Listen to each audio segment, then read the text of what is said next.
How to build a customer-centric organization.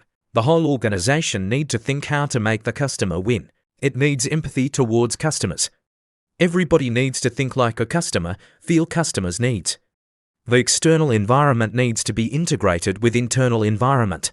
Learn how to build empathic organization. Let's do it Nike way. Nike is the kind of place where every single person who works there has been an athlete since they were 5 years old. And at some point, they maxed out at about 5'4", and they realized they weren't going to get into the NBA, and they needed to get a day job, so they work at Nike instead.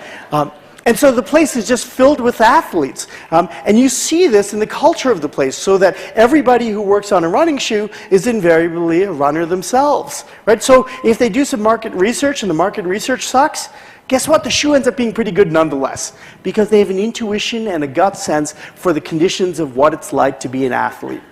If you go to Nike's campus, you'll notice that there's a running track that goes around the entire outside of the campus, and you'll see Nike employees out there running at any time of day. And the whole place looks like a college campus without all those boring classrooms. They've gotten rid of those. It's just a few offices and a lot of gyms and climbing walls and swimming pools and workout rooms, right? And every building is named after a different athlete. They have the Michael Jordan Center and the Mia Hamm Center, the Tiger Woods building.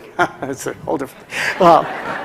The Mia Hamm Center is all devoted to the sport that athlete represents. So Mia Hamm is all about football. Football, not soccer, because in the world where it's played, they call it football. And when you walk inside, you'll see everywhere pictures of football and stories of football. And when you walk in, even the different wings of the building are not named the North Wing and the South Wing. They call them the Wembley Wing and the Maracana Wing, because those are the names of stadiums where football is played.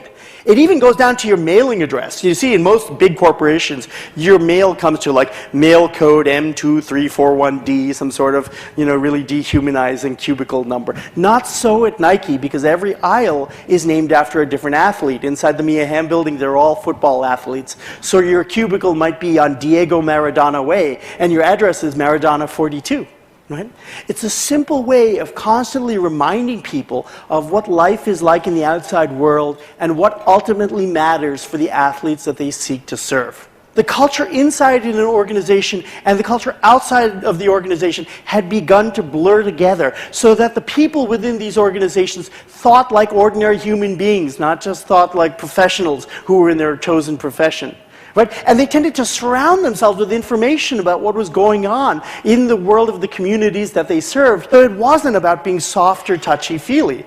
It's why I like to describe these companies as being empathic, not empathetic. Both words are in the dictionary. They both mean the same thing. The difference, I think, is that empathic sounds like telepathic and empathetic sounds like pathetic.